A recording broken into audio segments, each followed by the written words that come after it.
Meus irmãos, vocês já ouviram aquela frase, eu sou tudo o que a Bíblia diz que eu sou? Já ouviram, né? É muito falada.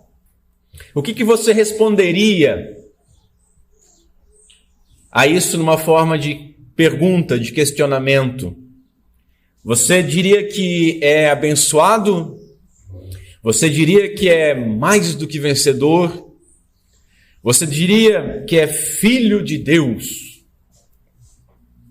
Eu não posso dizer que essas respostas não sejam verdadeiras.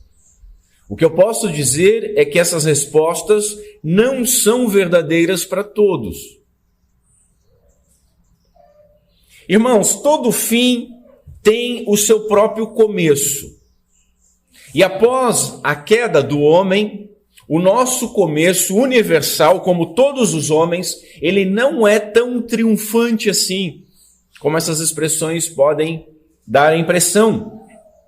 O começo de todo filho de Adão, e principalmente daquele que foi salvo, ou seja, o nosso começo, é conforme Paulo escreve aos Efésios, no capítulo 2, foi que Cristo nos vivificou, estando nós outrora mortos em delitos e pecados, sendo filhos da ira de Deus. Esse era o nosso estado. Esse deve ser o nosso ponto de partida. E, meus irmãos, sem nós compreendermos isso, nós fatalmente nos enganaremos sobre aquilo que de fato nós somos. E isso é muito sério. Portanto, a primeira coisa que nós deveríamos dizer quando dizemos eu sou aquilo que a Bíblia diz que eu sou, é que nós somos pecadores. Todos nós. Vamos ver o que Paulo tem a nos ensinar aqui na carta aos Romanos, capítulo 2, verso 5, onde a santa palavra do Senhor nos diz o seguinte, prestem atenção: mas por tua dureza e por teu coração não arrependido, entesouras para ti mesmo ira para o dia da ira e da revelação do justo juízo de Deus, o qual pagará a cada um conforme as suas obras. Até aqui. Vamos ao Senhor mais uma vez em oração. Feche os seus olhos comigo, curve a sua cabeça diante do Senhor.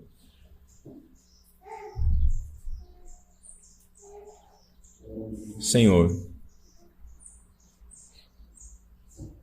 diante de tão desafiador propósito da Tua palavra, nos auxilia com Teu Santo Espírito, Pai. Confiamos em Ti, não em homens. Não é a minha palavra, Senhor, é a Tua palavra, não é a minha igreja, é a Tua igreja, é o Teu povo e é a glória do Teu nome que nós clamamos e invocamos que seja glorificado o Teu nome através do poder do Teu Santo Espírito. Auxilia-nos, Senhor, nesta manhã. Tem misericórdia de nós, tem misericórdia de mim ao expor essa palavra, dos meus irmãos ao ouvirem. Tem misericórdia daqueles que nunca Te conheceram, que possam serem abalados por essa palavra. Ilumina-nos, Senhor, com Teu Santo Espírito. Grava essas verdades nos nossos corações e glorifica o nome do Teu Filho em nosso meio. É o que nós Te pedimos no nome santo de Cristo Jesus, nosso Senhor e Salvador. Amém. Meus irmãos, na última oportunidade, nessas exposições que nós estamos fazendo um panorama da Epístola de Paulo aos Romanos, nós vimos o que é o Evangelho. Vimos que a procedência do Evangelho, da onde ele vem, é uma procedência divina. E vimos que toda a Trindade Santa, ela concebeu na eternidade primeira o plano pactual do Evangelho, sendo Jesus Cristo o mediador entre Deus e a humanidade. Portanto, com isso aprendemos que o Evangelho não é um plano B ou um plano C de Deus, que o Evangelho não é uma ideia recente, sendo que foi revelado e profetizado ao longo de todo o Antigo Testamento. O Evangelho é aquilo que Deus fez, não é aquilo que o homem faz ou deve fazer, porque o Evangelho é obra do Filho de Deus. Aliás, nós vimos que é sobre Jesus que o Evangelho fala, que Ele é o poder de Deus para a salvação e a justiça de Deus, ou seja, Ele justifica pecadores, declarando-os justos pela fé na obra de Cristo Jesus, que foi punido em nosso lugar, que sofreu a justiça santa de Deus em nosso lugar. Vimos ainda que essa justiça, então, ela é obtida gratuitamente por meio da fé, e que o Evangelho, ele é necessitado por todos, porque todos pecaram, e ele é oferecido a todos, sem distinção, porque, novamente, repito, ele é o poder de Deus para salvar, sem distinção, todos aqueles que creem. Como seria bom, meus irmãos, se os crentes aprendessem e soubessem mais sobre essas coisas. Quantos erros seriam poupados à igreja e quantas blasfêmias o nome santo do nosso Deus seria poupado.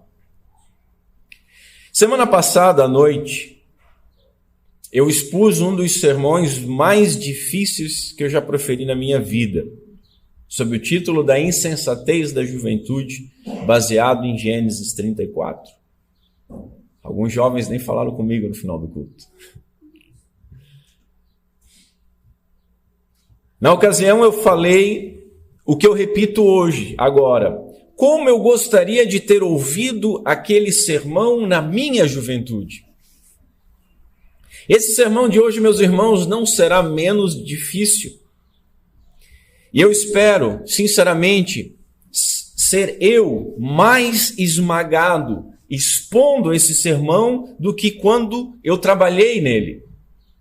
E espero, sinceramente, que a palavra de Deus esmague o orgulho de todos aqueles que me ouvem. Não somente dos irmãos aqui, mas aqueles que ouvirão futuramente na internet. E falando novamente sobre ouvir, eu confesso para os irmãos, e por isso eu estou dizendo isso, como eu gostaria de ter ouvido um sermão, como nós vamos compartilhar hoje no início da minha jornada cristã. Como teria me auxiliado. Mas devemos glorificar a Deus porque Ele sabe todas as coisas e o tempo de Deus é perfeito. Sendo assim, que Ele auxilie cada um de nós hoje a aproveitarmos o dia que se chama hoje, que somos expostos a essas verdades, e que Deus nos ajude. Nessa série panorâmica, introdutória e temática à carta de Romanos, nós estamos observando como é que Paulo trata o que ele chama de seu evangelho, meu evangelho. Ele, nos primeiros capítulos, dentro de um contexto e de apontamento e convencimento, nos capítulos 1, 2 e no início do capítulo 3, está mostrando aos crentes de Roma que todos pecaram e que todos carecem da glória de Deus. Tanto os judeus quanto os gentios estão debaixo da ira divina. Tanto uns contra outros merecem a condenação e eles nada podem fazer a respeito. Essa é a forma que o apóstolo inicia para tratar do assunto mais importante do mundo, que é o Evangelho de Cristo Jesus. Nós devemos então compreender, irmãos, que compartilhamos a mesma sentença dos destinatários dessa carta. Somos também pecadores condenados, nascidos debaixo da ira e salvos somente pela graça por meio da fé. Paulo, ele trata aquilo que ele chamou de seu evangelho desde o seu início, iniciando pelas más novas, antes de chegar às boas novas, que é aquilo que eu insistentemente digo aos irmãos. Eu creio que além de essa ser a forma ideal de apresentar, É a forma ideal para nós avaliarmos se nós realmente compreendemos o Evangelho. Se nós não partirmos do ponto inicial, nós não chegaremos ao destino proposto. Se nós não partirmos da necessidade inicial, nós não chegaremos na glória que o Evangelho busca com a salvação dos homens. Se Deus estava em Cristo salvando pecadores gratuitamente, esse assunto, ele somente irá nos interessar, esse assunto somente falará conosco se formos nós, esses pecadores que devem ser salvos. Por isso que muitas pessoas não dão atenção para o Evangelho, porque não se identificam com o público-alvo do Evangelho. Falando sobre a soberania divina, o teólogo e pastor Jonathan Edwards, o grande puritano, ele afirmou que nós não contribuímos em nada para a nossa salvação, exceto com o pecado que fez com que a nossa salvação fosse necessária. Contudo, essa parte, o nosso pecado, é essencial, porque a salvação é para pecadores, porque Cristo veio pelos doentes. E se nós, meus senhores, negarmos o nosso pecado, este permanece conosco. Se nós negarmos os nossos pecados permanecem conosco e então estaremos condenados. Assim, podemos afirmar que reconhecermos que somos pecadores é um princípio redentor, porque esse princípio aponta para a nossa necessidade de Cristo. É por isso que a lei é tão importante para nós hoje, porque a lei constantemente nos aponta para a necessidade de estarmos em Cristo. Mas, mais ainda, precisamos avaliar quão pecadores nós éramos, para avaliarmos o quanto que nós precisávamos e precisamos da obra do nosso Senhor e Salvador Jesus Cristo. Se nós não entendermos a necessidade, o objeto da fé não tem valor. Partindo desses conceitos, hoje veremos um pouco mais e de forma detida e com solene seriedade a questão da culpa do homem. Esse ponto, eu volto a frisar, é fundamental, porque o anúncio e o clamor do Evangelho é arrependa-se. Esse é o clamor do Evangelho.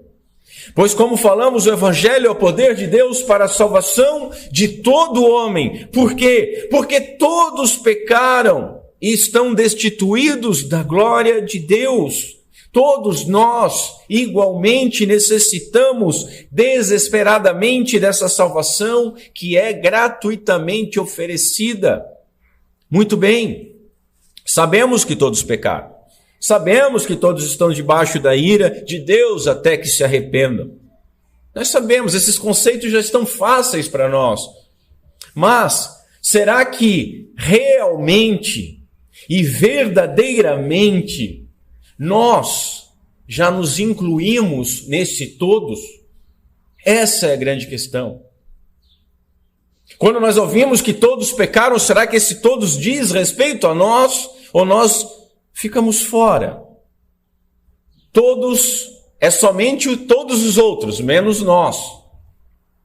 Talvez essa seja a razão, meus irmãos, de vermos um cristianismo tão raso, um cristianismo tão sem sabor, um cristianismo tão irreverente, um cristianismo que é apenas nominal em nossos dias. E que Deus nos ajude.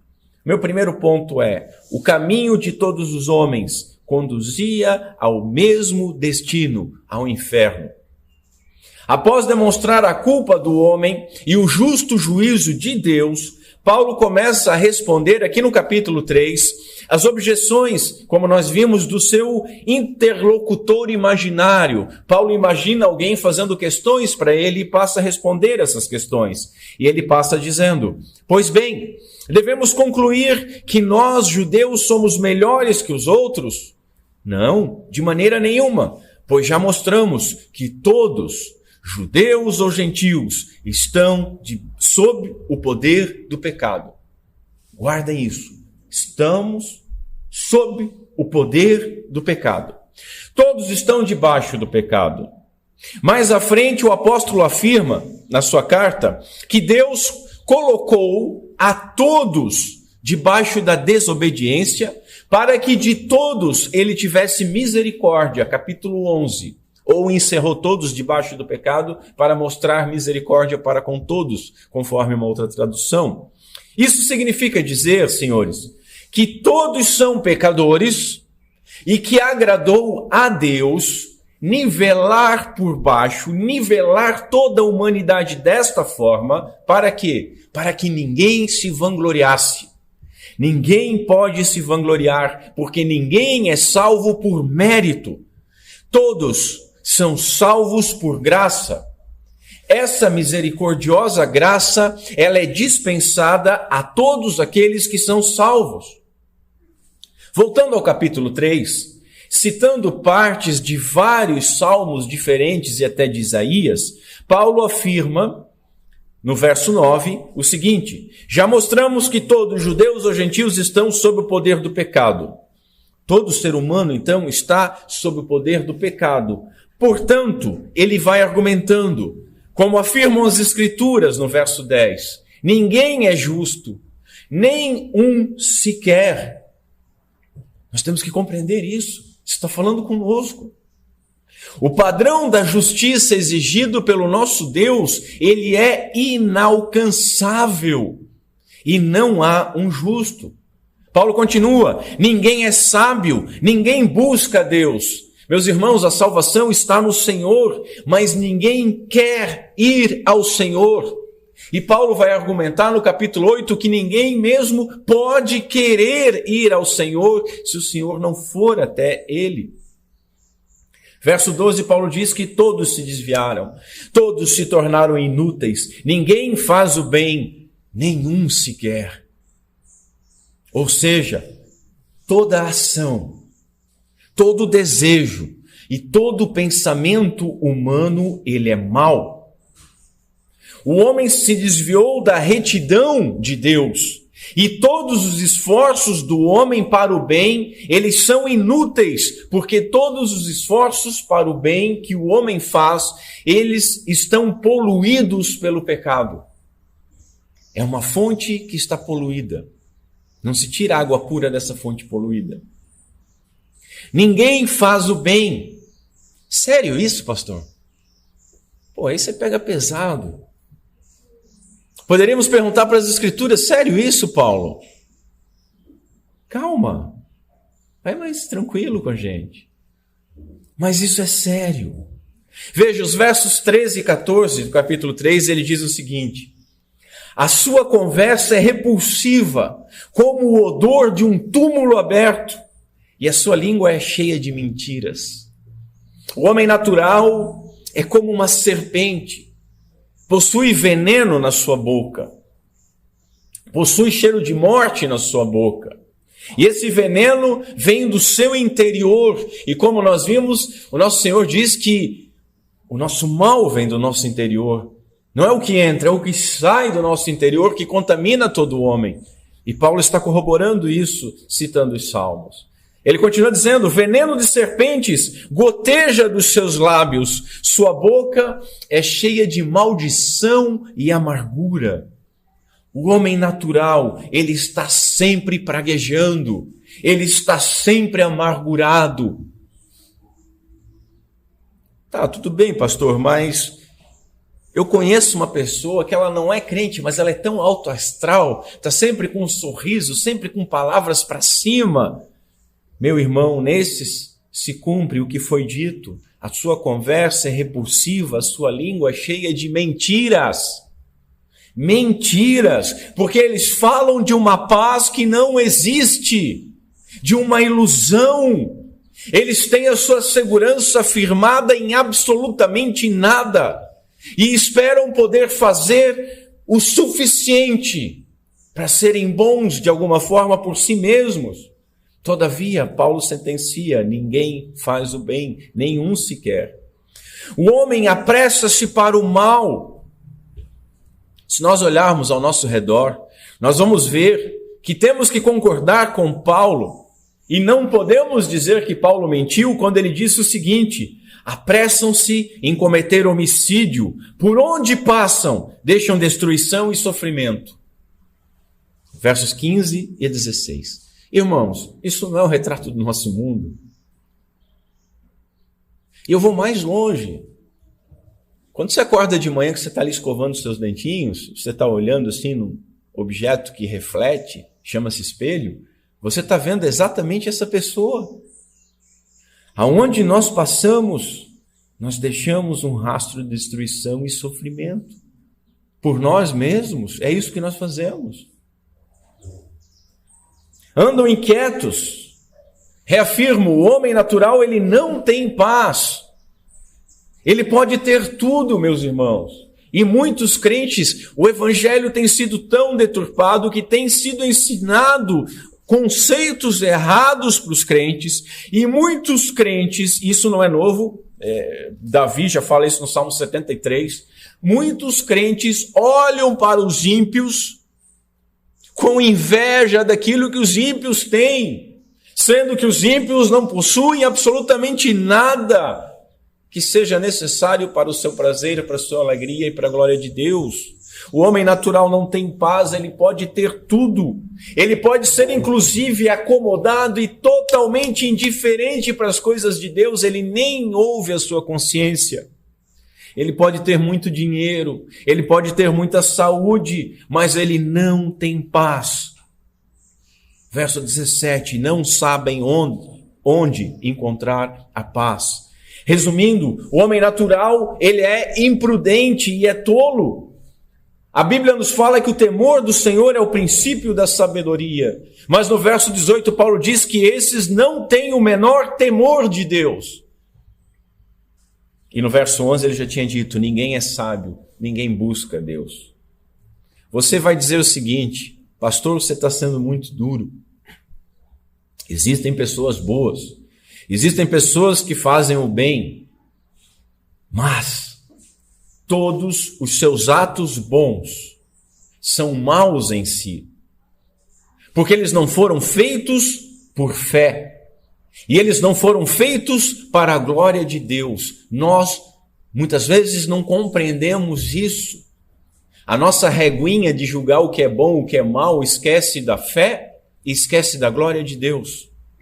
Todas as coisas existem para a glória de Deus. E tudo o que não o glorifica é pecado. Pois todas as coisas vêm dele, existem por meio dele e para ele. A ele seja a glória para todos sempre, Paulo diz no capítulo 11. Tudo que não glorifica a Deus, irmãos, é pecado, porque o mundo foi criado para a glória de Deus, nós fomos criados para a glória de Deus, nós somos salvos para a glória de Deus, e qualquer coisa que não resplandeça a glória de Deus é menor que isso. O homem natural, quando é bom, ele age apenas por instinto, não por fé.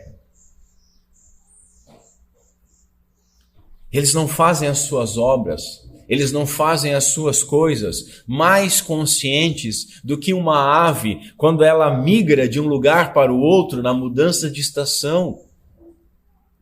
As inclinações naturais, sejam elas boas ou não, elas não glorificam a Deus porque elas não são feitas por fé. E tudo aquilo que não é feito por fé é pecado. Romanos capítulo 14, verso 23, não sou eu falando. Talvez agora nós cheguemos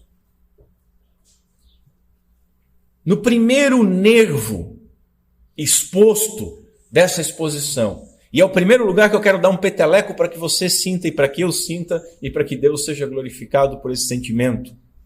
O perigo de uma graça barata. Ninguém será perdoado sem arrependimento, meus irmãos. Ninguém será perdoado sem arrependimento. Veja, volto a dizer, esse é o grande clamor do Evangelho, arrependa-se. Jesus começa a pregar o evangelho como? Arrependei-vos. João Batista pregou o evangelho como? Arrependei-vos. Pedro, Paulo pregaram o evangelho como? Arrependei-vos. E assim tem sido ao longo da história com os verdadeiros homens de Deus.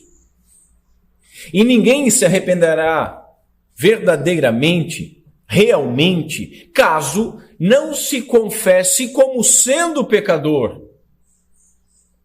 Ninguém se arrependerá realmente de nada daquilo que não considere ser pecado. Pode até falar, eu me arrependo dessas coisas, mas esse eu me arrependo dessas coisas tem tanto valor como, eu te amo. Esse eu te amo batido e vendido do mundo. Não significa nada. É flatus voices. Só sopro.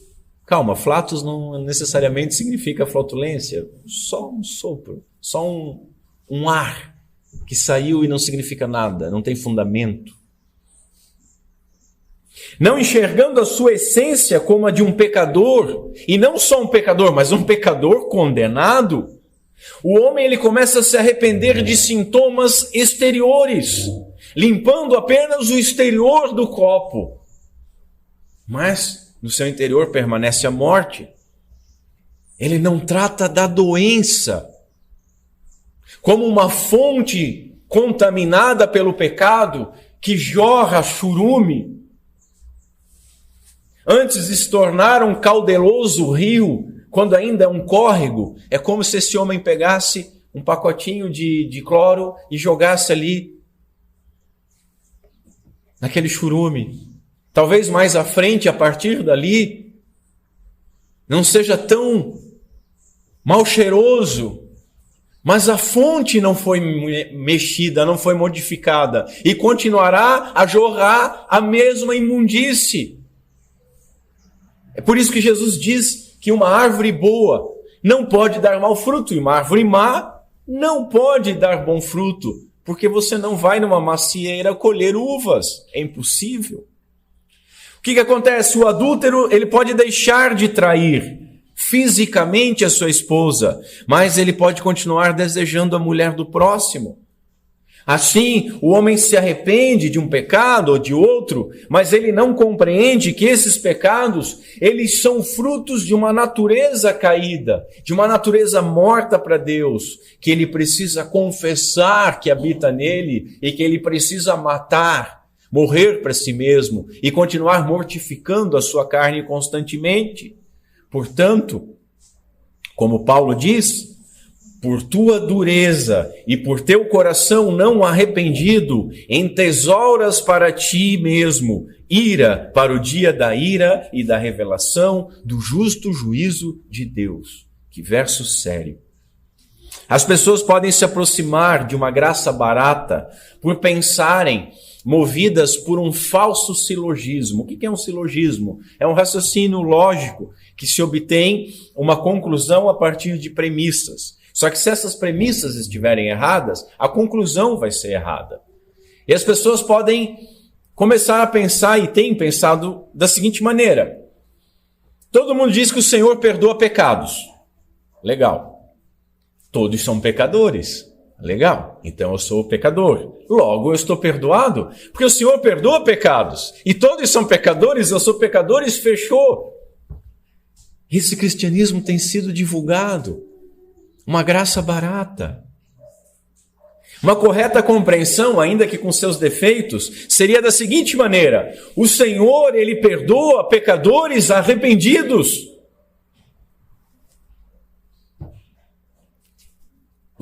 A segunda premissa seria: eu confesso que eu sou um pecador e eu me arrependo dos meus pecados. Logo, eu posso crer que o Senhor perdoou todos os meus pecados. Não caiamos no erro de crer em uma graça barata. Essa expressão ela foi trabalhada pelo teólogo, pastor e mártir Bonhoeffer, que ele afirmou o seguinte: a graça barata é a graça que nós dispensamos a nós próprios. Olha que bonitinho. É a nossa graça que nós dispensamos a nós próprios. Em outras palavras, é uma graça que não custa nada. A graça verdadeira, meus irmãos, é dada àqueles miseráveis que sabem que são miseráveis e batem na porta do rei. É aqueles que clamam, como o publicano da parábola que Jesus falou. Aqueles que clamam batendo no peito, tem compaixão de mim, pecador que eu sou. Não interessa os outros, não interessa o que fizeram ou deixaram de fazer, tem compaixão de mim, eu sou pecador. Bonhoeffer, ele continua escrevendo dizendo o seguinte: a graça barata é a pregação do perdão sem arrependimento. É o batismo sem a disciplina comunitária. É a ceia do Senhor sem a confissão de pecados. É a absolvição sem a confissão pessoal. A graça barata é graça sem discipulado. É graça sem a cruz. É graça sem Jesus Cristo vivo e encarnado. O pecador arrependido somente se arrependeu porque ele sabe que ele está errado e ele sabe que ele está perdido. Esse é o início do verdadeiro arrependimento. Ele confessa como o salmista no Salmo 130, Senhor, se atentares para o pecado, quem resistirá, Senhor? Mas o perdão está contigo para que sejas temido. O salmista está dizendo que o nosso pecado é grave e que se o Senhor olhasse para o nosso pecado, somente para o nosso pecado, nós pereceríamos. O salmista está reconhecendo também que o perdão, ele está com o Senhor.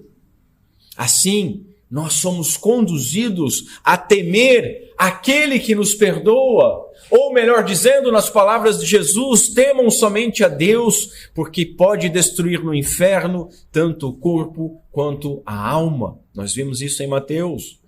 E assim, não apenas tememos, mas nós nos agarramos com toda a força, sabendo que não merecíamos nada, merecíamos o justo, a justa condenação de Deus, mas isso não nos impede de ir até o Senhor, prostrados, nos agarrar nas suas vestes, sabendo que nada merecíamos, mas confiantes na misericórdia daquele que pode perdoar.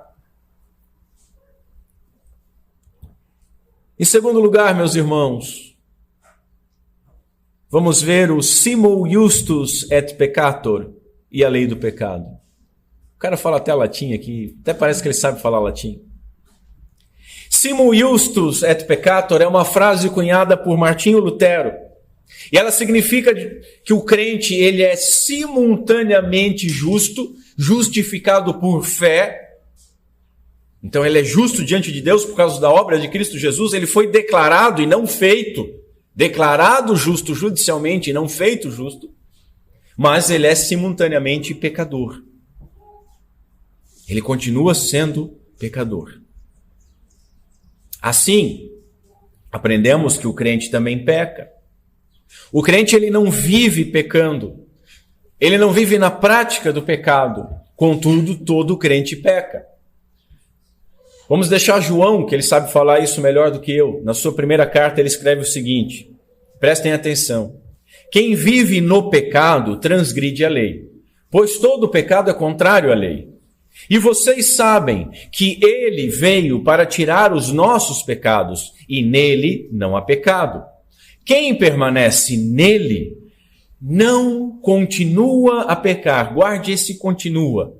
Mas quem continua a pecar não o conhece e não entende quem ele é. Filhinhos, não deixem que ninguém os engane a este respeito. Quando uma pessoa faz o que é justo, mostra que é justa, como ele é justo. Mas quando continua a pecar, mostra que pertence ao diabo, pois o diabo peca desde o início. Por isso, o Filho de Deus veio para destruir as obras do diabo. Aquele que é nascido de Deus não vive no pecado, não continua a pecar, pois a vida de Deus está nele. Logo, não pode continuar a pecar, pois é nascido de Deus. Graças a Deus por esse último verso. O crente, ele não pode continuar a pecar. O que João está dizendo aqui, meus senhores, é que o crente, ele não vive pecando, ele não vive no pecado, ele não continua pecando como se nada tivesse acontecido, mas ele não está dizendo que o crente não peca. Porque ele mesmo ensina, alguns versos antes, o seguinte: se afirmamos que não temos pecados, enganamos a nós mesmos e não vivemos na verdade. Mas, se confessarmos os nossos pecados, Ele é fiel e justo para perdoar os nossos pecados e nos purificar de toda injustiça. Se afirmamos que não temos pecado, chamamos a Deus de mentiroso e mostramos que em nós não há lugar para a sua palavra.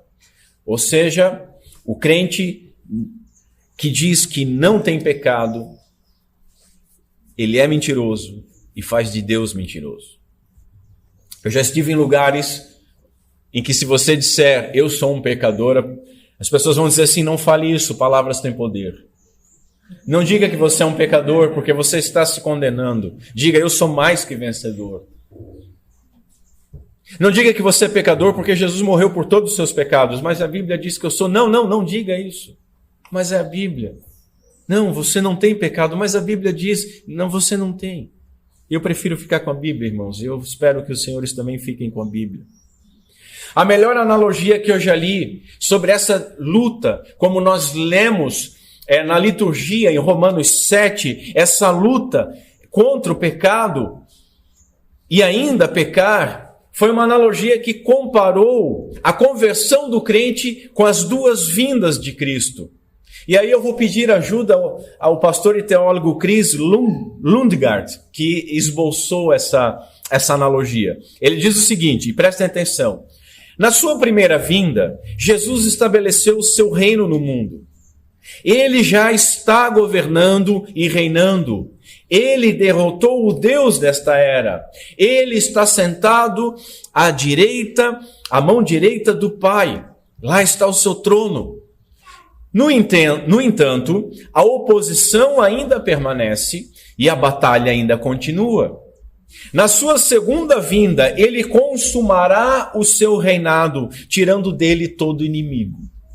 Claro que aqui nós estamos olhando arrisco dizer, sobre um aspecto correto da escatologia, né? Deixa o meu parênteses para lá, vamos continuar. E aí ele vai comparar agora o crente. Ser nascido de novo é a primeira vinda de Cristo na sua alma. Ele, Cristo, verdadeiramente governa e reina no seu coração. Mas o inimigo derrotado permanece e a batalha continua. A sua glorificação depois da morte é a segunda vinda de Cristo para a sua alma, quando então todo o sinal da lei do pecado se desintegrará. Eu achei isso maravilhoso e perfeito e bíblico. Porque quando nós formos revestidos de incorruptibilidade, e esse deve ser um dos nossos grandes anseios de estar na glória, nós não poderemos mais pecar. É a condição que nem Adão e Eva tiveram. É a condição que Cristo Jesus teve. Assim, meus irmãos, observemos a gravidade do pecado, entre aspas. Primeiro, porque o pecado é grave. Segundo, porque Paulo fala em lei do pecado. Isso me leva a lembrar da lei da gravidade. Paulo confessa a sua luta contra o pecado lá no verso 21 do capítulo 7, quando ele diz assim: assim descobri esta lei em minha vida.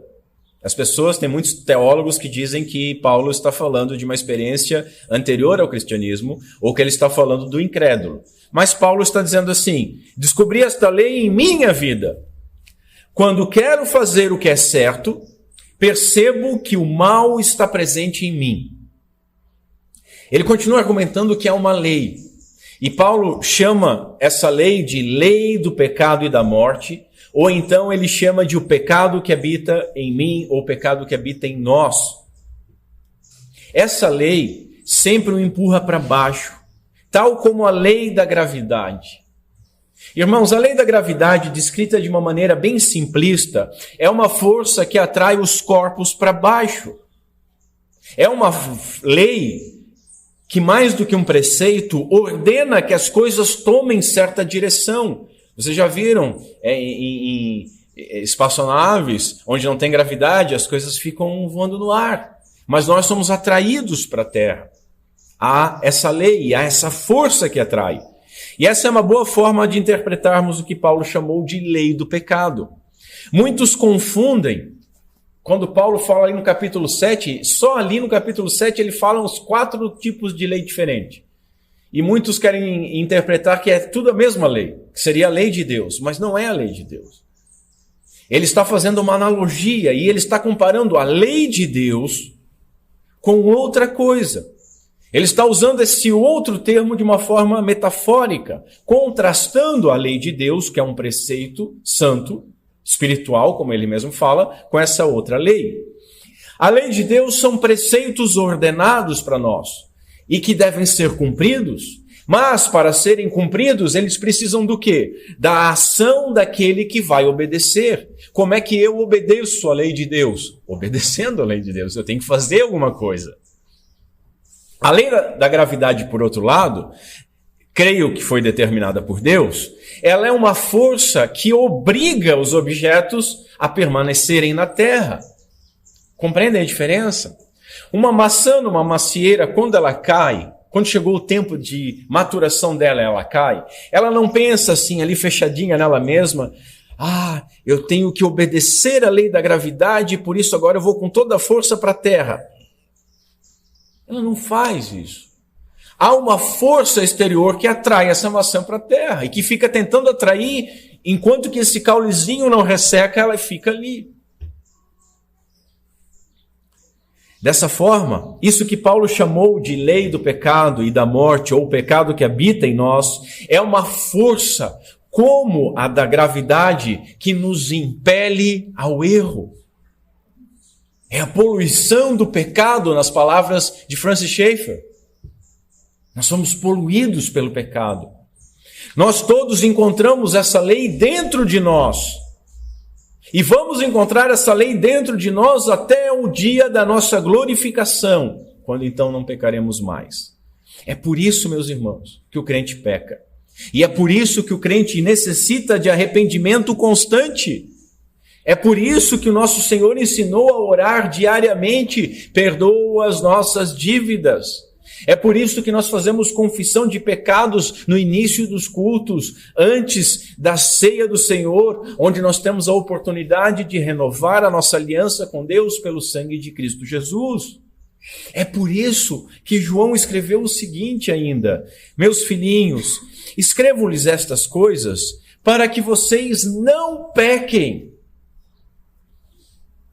Se, contudo, alguém pecar, temos um advogado que defende a nossa causa diante do Pai, Jesus Cristo, aquele que é justo. Nós tanto temos pecado continuadamente, que o profeta Jeremias, ele entoou no meio das suas lamentações o seguinte: as misericórdias do Senhor são a causa de não sermos consumidos, porque as suas misericórdias não têm fim, novas são cada manhã, grande é a tua fidelidade.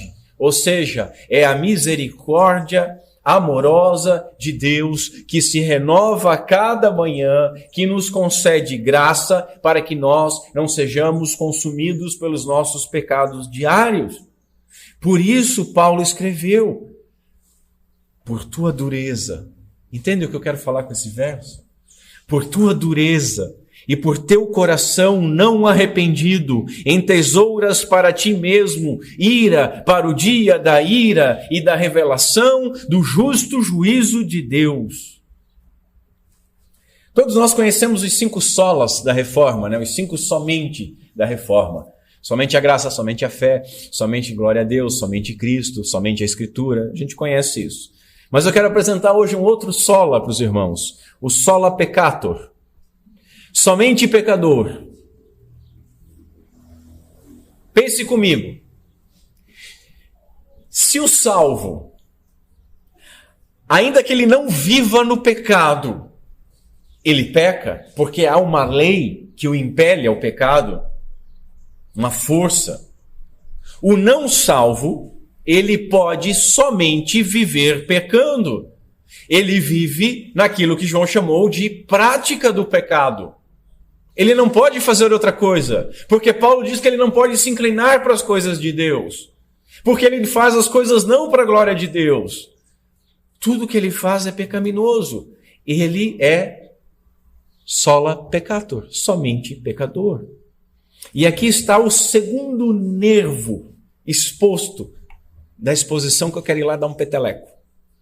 Muitos crentes, preste atenção nisso, muitos crentes não gozam da alegria da salvação, não gozam da paz da salvação, não gozam da gratidão pela salvação, porque foram roubados dessa verdade. Você que é crente, escute. Você é um pecador miserável, salvo imerecidamente pela graça, mas um pecador miserável. E você que não é crente, escute com muita atenção. Você é um pecador miserável, ponto. O salvo pela graça vai depender da sua atitude diante da graça que é oferecida por Deus. Abra sua Bíblia em Levíticos. Levítico 13.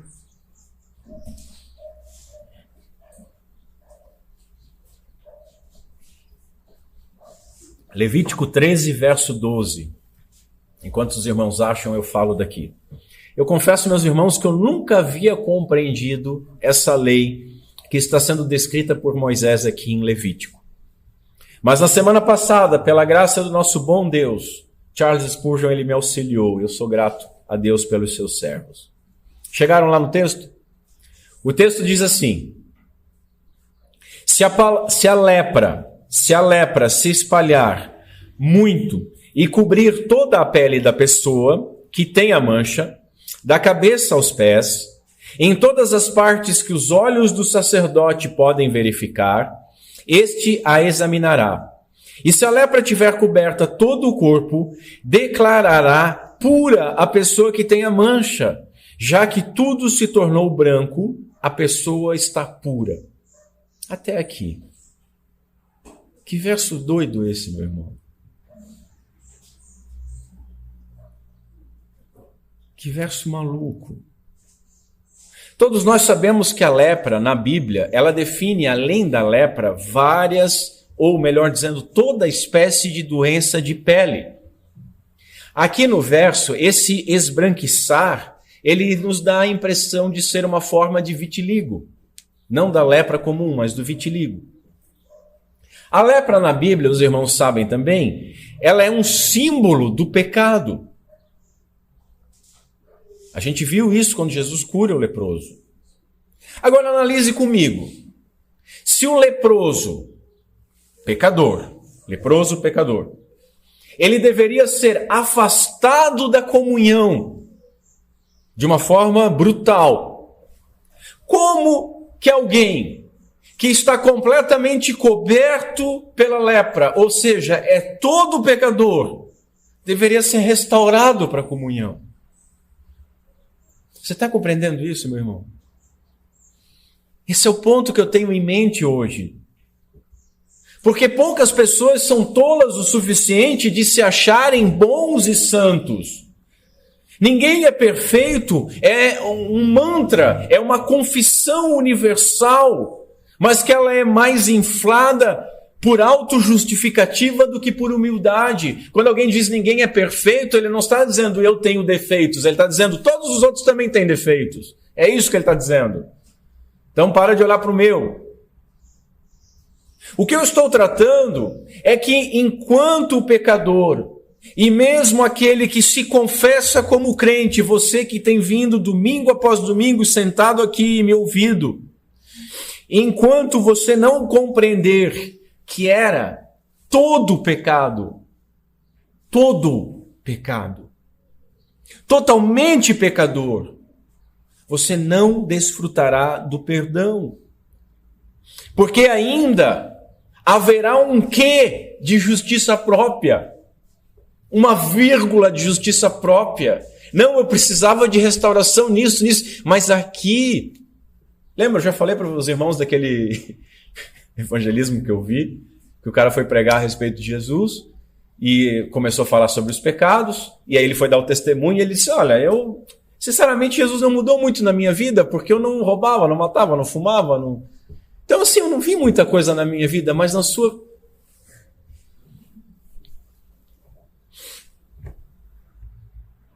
Ainda há um quê de mérito, se você não se considera todo pecado. Aquele que se entrega ao Senhor, entrega-se todo. Ele não tem uma vírgula de justiça para apresentar. Ele morreu para si mesmo. Ele morreu na cruz com Cristo, porque ele sabe que merecia a morte. E ele não tem absolutamente nada para falar em sua defesa. O fariseu vem e diz, Senhor, tu sabe, eu não sou como os outros, eu jejuo, eu faço isso, eu faço aquilo. Mas o verdadeiro crente, o verdadeiro alvo da graça de Deus, que foi perdoado por Deus, ele bate no peito e diz, tem compaixão de mim, miserável pecador. E assim ele confia plenamente em Cristo para a sua salvação. Nós duvidamos da nossa salvação porque nós não confiamos plenamente em Cristo, nós olhamos para nós e devemos olhar para Cristo.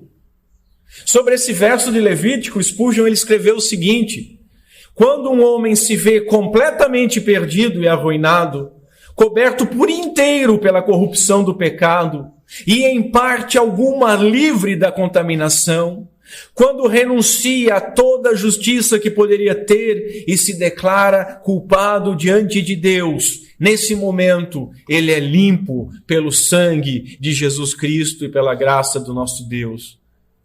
Ele continua dizendo, devemos confessar que nada somos além de pecado, pois nenhuma confissão diferente desta será completamente verdadeira.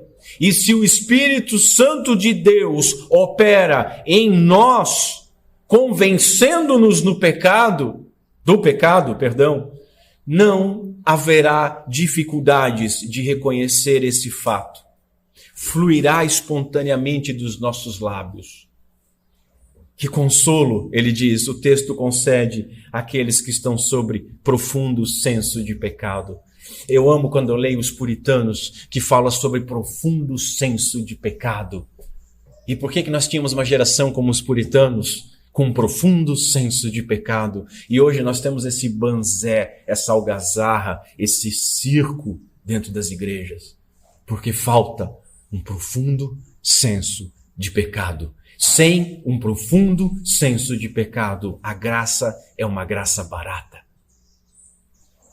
Eu sempre desconfio da sinceridade, e confesso para os irmãos, até desconfio da salvação daqueles que torcem o nariz quando são chamados de pecadores. De vez em quando alguém me chama a atenção que eu chamo todo mundo de pecador. Eu disse, mas eu também sou pecador. Não, mas não fale isso. Não fale isso, nós não nos sentimos bem. Eu sempre olho com desconfiança até mesmo daquele que aceita ser chamado de pecador, mas sempre tem um maldito mas defende-se dizendo, eu sou pecador, mas eu também não sou tão miserável assim. Meus irmãos, o crente verdadeiro, ele não tem problema de se identificar como Lutero se identificou, quando Lutero escreveu o seguinte, não tenho outro nome, senão o de pecador. Pecador é o meu nome, Pecador é o meu sobrenome. O crente não tem problema de se identificar com o apóstolo Paulo quando este escreveu o seguinte: esta é uma afirmação digna de confiança e todos devem aceitá-la. Cristo Jesus veio ao mundo para salvar pecadores e eu sou o pior de todos. Quem escreveu isso foi Paulo. Notem que ele não disse assim: eu era o pior de todos os pecadores. Ele não diz: eu fui o pior de todos os pecadores. Mas ele diz: eu sou o pior de todos, ou o principal dos pecadores. Isso porque, mesmo perdoado e mesmo não vivendo em pecado, o crente sabe que ele é naturalmente pecador. E agora é uma boa hora de fazer a pergunta: irmão, você é aquilo que a Bíblia diz que você é? Nós somos aquilo que a Bíblia diz que nós somos? Sim, somos mais que vencedores, somos filhos de Deus, somos salvos unicamente pela graça por meio da fé. Mas se não começar com somos pecadores, nada disso tem sentido ou tem efeito. Terceiro lugar, nós aprendemos assim, meus irmãos, a universalidade tanto do pecado quanto do remédio para o pecado. Porque se todos pecaram e Deus colocou a todos debaixo da desobediência, ele fez isso para que pudesse ter misericórdia para com todos. E Paulo continua dizendo: e uma vez que fomos declarados justos pelo seu sangue, certamente seremos salvos da ira de Deus por meio dele. Todos pecaram e todos podem ser perdoados. A graça, meus irmãos, ela manifesta-se sem obras, gratuitamente, a todos.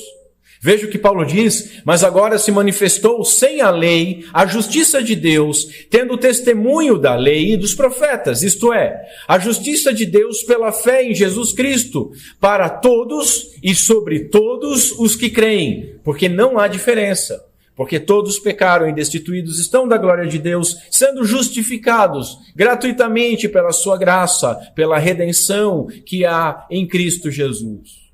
Todos pecaram e Cristo morreu para salvar pecadores. Ouve a boa notícia, igreja. Todos pecaram, você é pecador e Cristo morreu por pecadores. A salvação está próxima de você. Todo pecador, ele necessita de um redentor, e ele o encontra somente em Cristo Jesus. Paulo diz o seguinte no capítulo 10, nesse sentido, não há diferença entre judeus e gentios, uma vez que ambos têm o mesmo Senhor, que abençoa generosamente todos os que o invocam, pois todo aquele que invocar o nome do Senhor será salvo. A graça manifesta-se em Jesus Cristo, e manifesta-se em Jesus Cristo ter vindo salvar pecadores. Paulo diz assim: mas Deus nos prova o seu grande amor ao enviar Cristo para morrer por nós, quando ainda éramos pecadores. A fé, meus irmãos, vem por ouvir, isto é, por ouvir as boas novas a respeito de Cristo, e estas são as boas novas. E as boas novas, elas incluem a ciência, o conhecimento das más novas, que é a que a salvação veio para todos nós que éramos pecadores. Assim, se cremos nele e estivermos nele, somos perdoados. Essa é a essência da boa nova. Você é pecador, você que está me ouvindo é pecador, você se reconhece como totalmente pecador. Então, há uma boa nova para você. O Senhor veio trazer paz entre Deus e os homens, sendo Ele mesmo o mediador desta nova aliança. Paulo vai dizer, portanto, uma vez que pela fé fomos declarados justos, temos paz com Deus, por causa daquilo que Jesus Cristo, nosso Senhor, fez por nós. Temos paz com Deus. Por quê? Porque Cristo morreu no nosso lugar. Porque Ele foi punido pelo nosso pecado. E se você não reconhece que tem pecado, Jesus foi punido pelo quê? Talvez, meus irmãos, nós vimos que Cristo traz a paz entre Deus e o homem. Talvez a falta de paz de muitos crentes seja porque não ouvem as suas consciências. Ouça, você que está me ouvindo hoje, ouça a sua consciência. A consciência, as nossas consciências, elas funcionam como uma promotora de justiça, nos acusando dia e noite com relação àquilo que nós sabemos. Ouça ela. Reconheça a sua culpa, reconheça os seus pecados, reconheça que ela tem razão, reconheça que você é um verme pecador que merece a condenação eterna. E reconhecendo isso, sabendo isso, corra em direção à cruz, porque você precisa dessa cruz.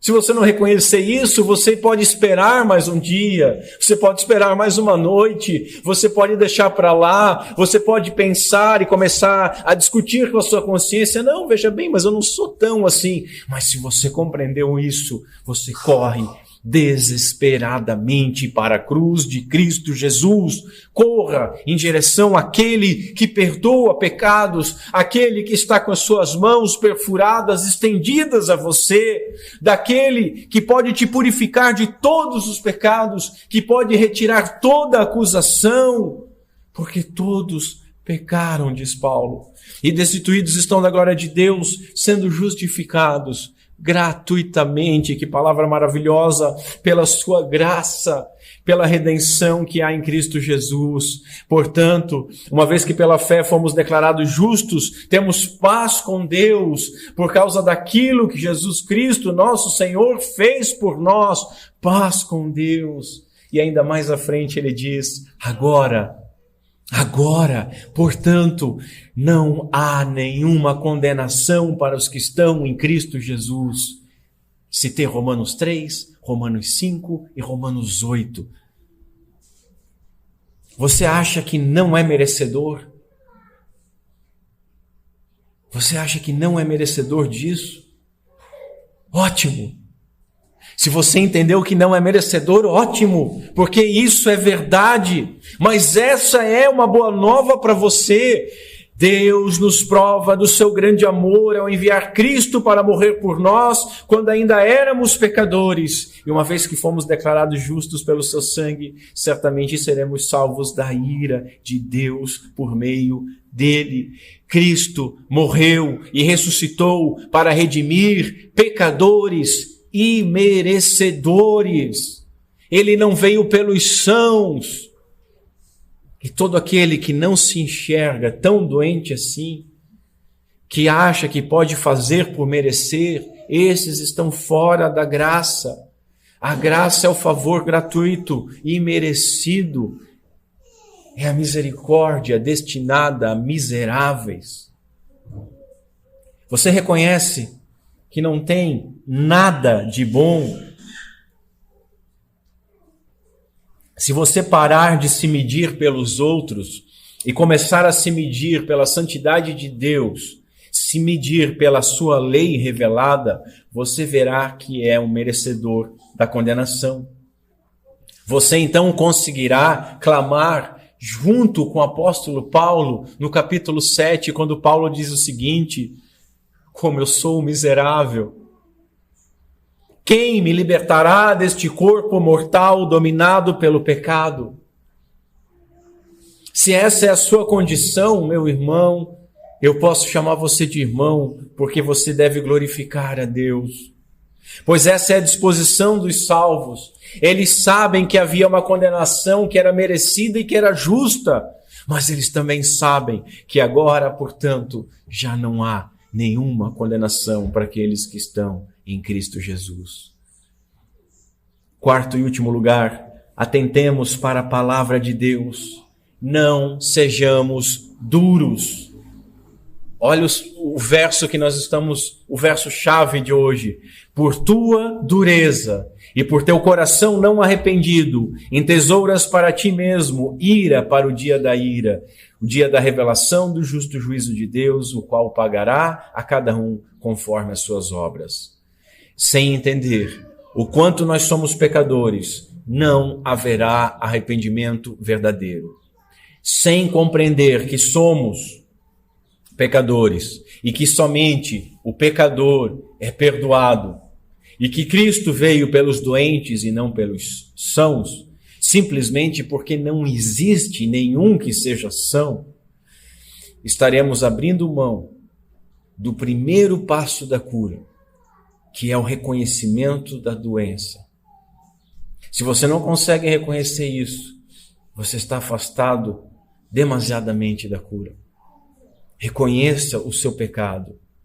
Assim, aquele que não se enxerga unicamente como pecador, ele não enxergará também unicamente a cruz como o caminho que salva. Aquele que não enxerga a miserabilidade da sua condição pecaminosa, não enxergará o amor misericordioso demonstrado por Cristo na cruz. Aquele que não enxerga sua condição com nojo e com repúdio, não enxergará a beleza e a doçura de Cristo crucificado. Se você ignorava isso, hoje você foi avisado. Se você era indiferente ao seu pecado e à cruz, hoje eles foram pintados diante de você com vivas cores. Mas, se você estava atormentado pela culpa, hoje você encontrou duas certezas. Sim, você é realmente culpado. Mas sim, Cristo morreu por culpados. Porque se ele morreu por culpados, ele não teria morrido por você. Se você é culpado, por que ele não teria morrido por você? Agarre-se a ele, largue tudo mais, confesse o seu pecado e receba de graça o perdão divino. Talvez você seja crente há muito tempo, mas está desencorajado. A coragem que faltava para você, ela foi exposta hoje. Assuma-se pecador e corra como um imerecedor, totalmente dependente, mas com total ousadia para os braços daquele que está lhe chamando hoje pelo seu nome. Talvez você creia que Jesus morreu pelos seus pecados, mas as constantes tentações e os pecados recentes que você cometeu lhe desanimaram. Não desanime. Crente peca. Crente luta contra o pecado. E, infelizmente, nem sempre vence. Mas Cristo venceu. Ele venceu. Essa é a nossa fé. E aqueles pelos quais Cristo venceu, esses não se acomodam no pecado. Eles não dormem embalados no berço do pecado. Por fim, talvez você duvide da sua salvação. Por que, filho? Por que, filha? Será que Cristo não teria poder suficiente para te salvar? Ele pôde salvar o principal dos pecadores. Será que Cristo haveria de falhar justo com você? Talvez você diga, não, eu creio que ele tem poder, mas eu não creio que eu tenha sido salvo. Mas por que não, filho? Por que não?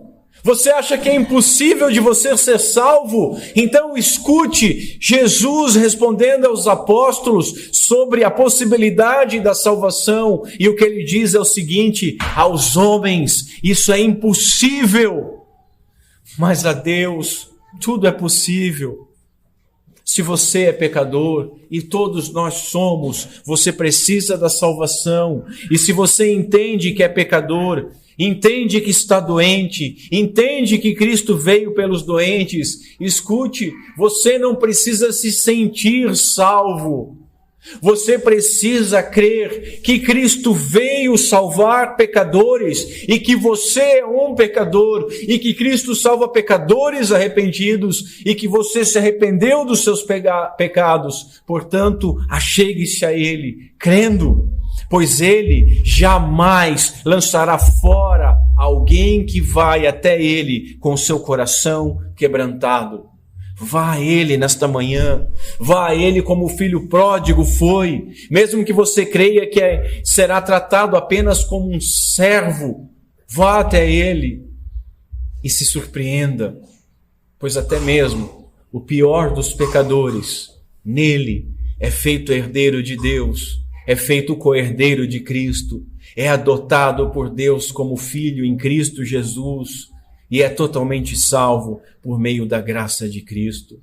Que Deus Pai seja misericordioso conosco, por Cristo Jesus nosso Senhor. Amém. Vamos ficar em pé.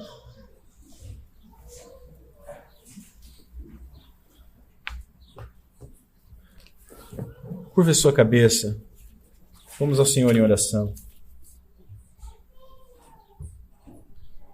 Senhor Deus, nosso Pai, tem compaixão de nós. Tem misericórdia de nós. Dá-nos, Senhor, um profundo sentimento, uma profunda consciência dos nossos pecados. Que isso possa ser utilizado, Senhor, como um estimulante a nos agarrarmos com todas as nossas forças na cruz. Assim como os hebreus se agarravam aos chifres do altar, sabendo que eram culpados para não serem mortos, que nós possamos nos agarrar à cruz de Cristo Jesus, sabendo que nós somos culpados, mas sabendo que quem está ali não recebe da tua justa e merecida ira. Dá-nos consciência de quem nós éramos. Dá uma plena consciência de quem nós somos. Dá uma plena consciência da tua santidade, da qualidade da tua luz. Ilumina as nossas trevas interiores com essa luz. Que possamos enxergar, Senhor, os recônditos mais escondidos da nossa alma, aonde sementes do pecado estão ainda brotando, aonde ainda é travada esta luta contra essa força que nos impele ao pecado e nos auxilia a matarmos uma a uma, cortando mãos, pés, olhos, o que for necessário para que sejamos purificados diariamente pela tua santa palavra e estejamos mais leves para corrermos mais rápido em direção à cruz. Dá-nos a certeza e a confiança de que Tu veio por pecadores e pecadores arrependidos. Dá-nos a plena consciência de que somos pecadores. Dá-nos o pleno arrependimento que a Tua palavra nos diz que é graça Tua. E dá-nos essa confiança de que uma vez que estamos em Tuas mãos, nada poderá nos retirar dali. E que uma vez que nós estamos ali, nós não precisamos ficar mentindo sobre quem nós somos, mas devemos continuar confessando para que sejamos mais glorificados e santificados para a glória do Teu nome e do Teu poder. Pedimos essas coisas no nome santo de Cristo Jesus, nosso Senhor. Amém.